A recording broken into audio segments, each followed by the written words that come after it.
we've asked Levi to talk about the CCP's lawfare against the Falun Gong community and what it is facing. Levi, thank you so much for finding some time to talk with us. The floor is yours. Thank you very much, Frank. It's great to be here. A very important topic, especially for us here in America, regarding what's happening to the CCP, because this is, as I think we'll learn going through this seminar, this is not just about the attack on Falun Gong and Shen and epic times. This is a playbook that could be unleashed on anybody. So this is a very important topic.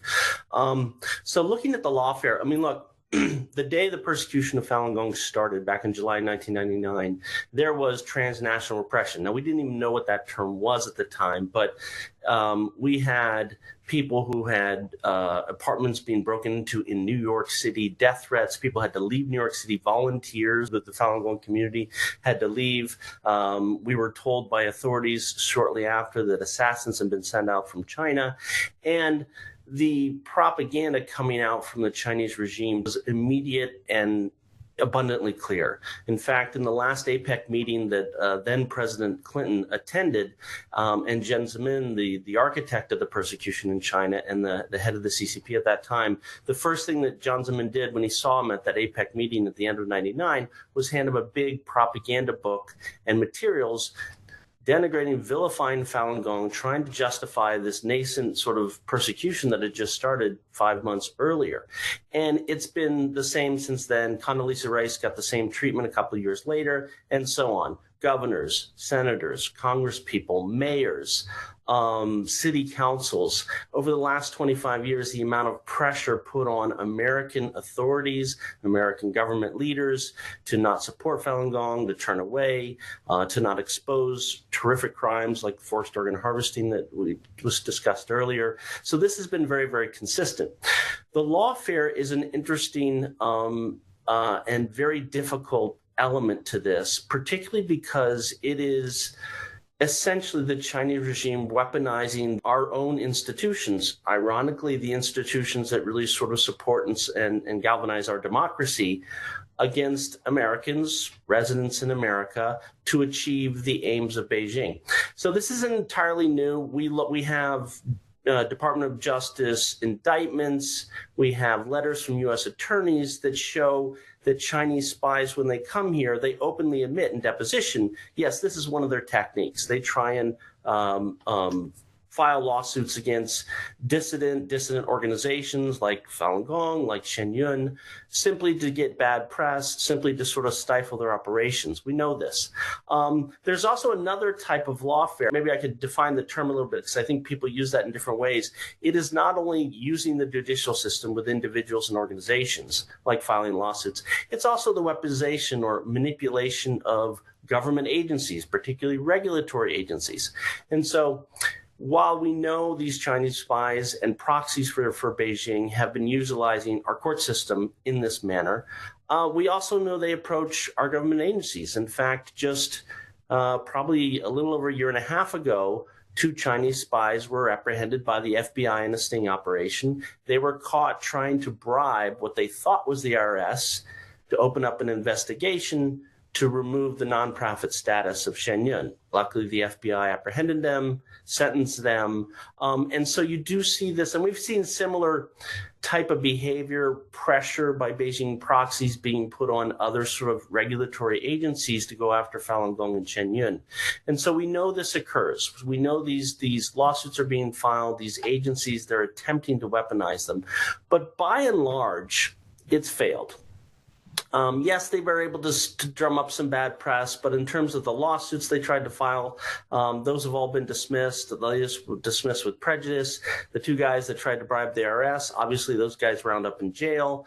And so, if you just look at the overall Falun Gong diaspora and certainly the popularity of Shen Yun, which has skyrocketed in the last 18 years, this has largely failed. And that's really what brings us to the most alarming part, and that is this new campaign that you, Frankie, alluded to at the beginning. So around 2022, we got word that at the highest levels of the Chinese regime, they recognize that they've failed to squash the voice of Falun Gong and Falun Gong organizations around the world.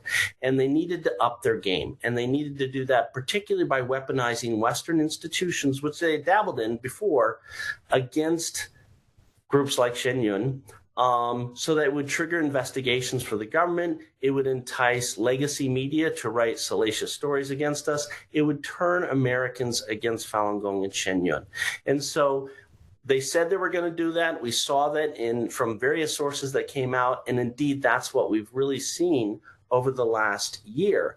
And I think the New York Times articles, the series of hit pieces they've done, 10 plus and counting at this point, is a real example of how a story can be packaged by Beijing proxies and pitched to the media, and perhaps latch on to or take advantage of an ideological motivation there, or other types of motivation, perhaps business motivations, and really weaponize an institution like the New York Times to target Shen Yun. And that's really what we've seen.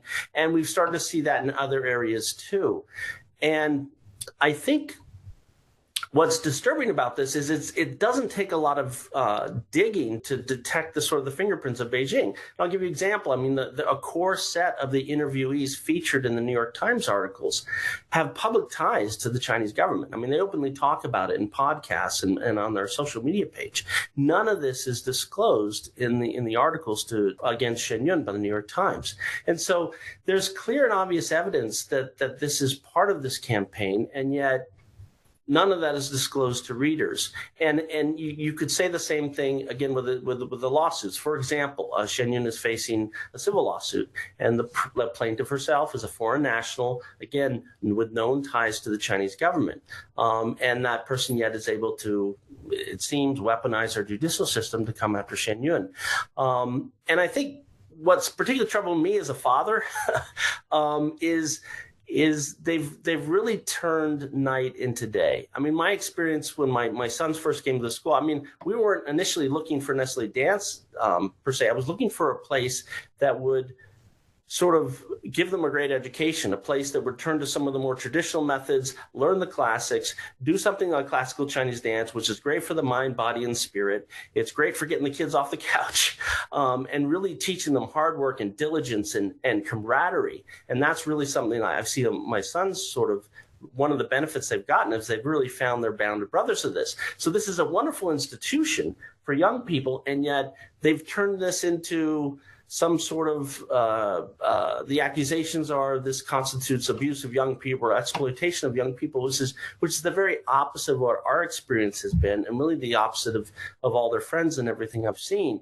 And so this is a alarming manifestation of weaponizing American institutions against Americans. And it's particularly troubling, I'd say, for going after Falun Gong and Shen Yun, because, here Shen Yun was forged 5 or 6 years into the persecution. It's really an entity aimed at, let's show the world how wonderful China was without communism. Let's show the world the real tyranny of the CCP. They're putting that on the stage for people to see all around the world, millions each year.